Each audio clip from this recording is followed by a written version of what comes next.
Were you familiar with the Mad Max films? Yeah, before? I'd watched both of the first two Mad Max movies a while ago. I'm an avid movie watcher. I love movies, and so I'd seen them and thought they were incredible. And then I watched the third movie just before I went down to meet George Miller, so I was really aware of what this Mad Max world was. But Abby, I think, has a completely different experience with them. Yeah, I mean, for me, coming from Australia and having a true Aussie dad who is a big supporter of Mad Max and always loved it. So for me, it was something that I grew up on. You know, I'd seen them numerous times. Me and my brothers and sisters had seen them numerous times. So I had already, it was fully ingrained in my brain, all three of them, you know. So it was, yeah. That's great. Now tell us a little bit about your character. So I'll start with you, Rosie. Well, my character is called Splendid, and she's pregnant. She's quite heavily pregnant with the Immortan Joe's first child, and you know, these 5 women have been held captive their whole lives, almost in a bubble, basically, like wrapped in bubble wrap, and they're very protected by him. They're his, you know, most prized commodity, and you know, she's pregnant, which was really interesting to play for me because it brought up a lot of different conflicts that she might have felt carrying this baby of a man that she has not much regard for and who has raped her and done unthinkable things to all of her sisters, and so that was interesting to play. That, you know, does she have maternal instincts towards this child, or is she kind of, you know, does she disregard it? And, you know, I think you see that in her kind of reckless behavior through the film. She's very conflicted and confused how she might feel. Great. And Abby? I mean, the dag is sort of. I mean, the term the dag is an endearing word used for somebody who's a little bit left of center, a little bit awkward. So that's what she is, and I think there's something really otherworldly about her. She has this incredible ability to know what's coming. You know, she's a very observant creature, and she has that comic relief that you'll notice watching the film. And that was something that I think that everybody reacts to trauma differently, and some people use laughter as a way of coping, and she really does that. And at the same time, she's also in there to get her hands dirty. You know, she sometimes kind of just can't keep her mouth shut. You see her in the film a lot, just like blurting stuff out, where everyone's a bit like, you know, she's very instinctual. You know, she's neurotic and instinctual, I think. Now, this was a long shoot. So how was it difficult on this shoot, being in the desert for so many months? Yeah. Well, we spent about 6 months in Namibia making this film, and it was grueling, to say the least. You know, desert, there's a harsh environment. You know, you're battling the elements every day and the weather. Some days, you know, most days were actually freezing cold. Some days were boiling hot, dust storms, and, you know, it's draining to do a simple, you know, task like getting to the bathroom took, you know, a lot of work. And, you know, I was walking around with this big prosthetic belly on for 6 months, which was wildly uncomfortable and definitely weirdly, bizarrely natural. Felt very natural, but you know, it was tough. We shot long hours, 6-day weeks.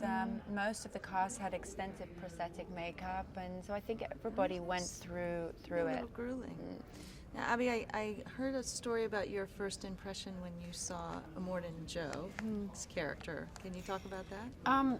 It wasn't actually the first time, but there was a moment where the Immortan had. It was the moment where the Immortan had captured one of the sisters, and there was a scene where the cars were side by side, and he was sort of very threatening in his appearance. And Hugh Keays-Byrne is quite method in his approach, and so even off set, he would address us as you know, what did he call us?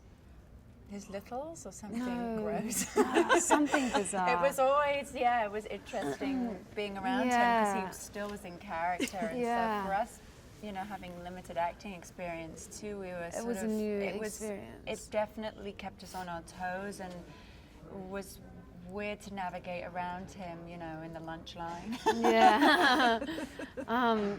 But yeah, there was a moment where we had some time before shooting, and we were sitting in the war rig. We were waiting to shoot, and I was just staring at him, and he was staring back at me, and I lost my sense of self totally, and had a really bad panic attack, and I couldn't breathe, and my heart was pounding out of my chest, and they had to stop the shoot, and I had to breathe into a bag, and I was crying.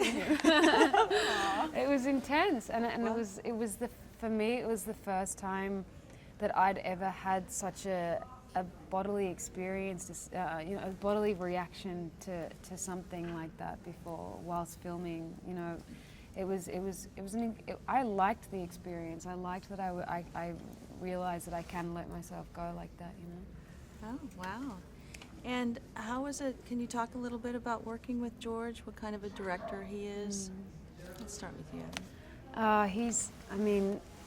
He's a genius. I'm fascinated with the way his mind works. You just have to look at his films to know that he's a supernatural being in the way that he is with his mind. And to be able to pick at that was really something that I took advantage of. And he's very nurturing and very calm. He's not aggressive or wild like his films are. He's very calm and supportive. So, I love him. Yeah, he's great. And maybe you can, Rosie, you can speak to his rehearsal process. Yeah, Abby put it so beautifully there. George was incredible force for us. All of us, 5 young girls coming in, with limited acting experience. I felt very protected and looked after by him, and he was really there as our director to guide us through every single moment. We were lucky enough to spend 3 weeks before filming, which is a real luxury because not everybody gets to do that. 3 weeks working together as a group of young girls, workshopping. We had a movement specialist come in, and help us to get loose and familiar with each other. Because you have to remember, these girls have known each other their whole lives, and so, you thrust kind of 5 girls that don't really know each other that well. You have to get very intimate very quickly. We also had a dialect coach and an acting coach working with us. Eve Ensler, who wrote the Vagina Monologues, who was just such a, incredible part of the process for us, came in to help us strengthen our characters. She's done extensive work in the Congo with a lot of rape victims, and so for us to get to pick her brains and to hear her stories really gave us the backbone and emotion for these women, and it was very moving for all of us, I think. That's great. Well, thank you.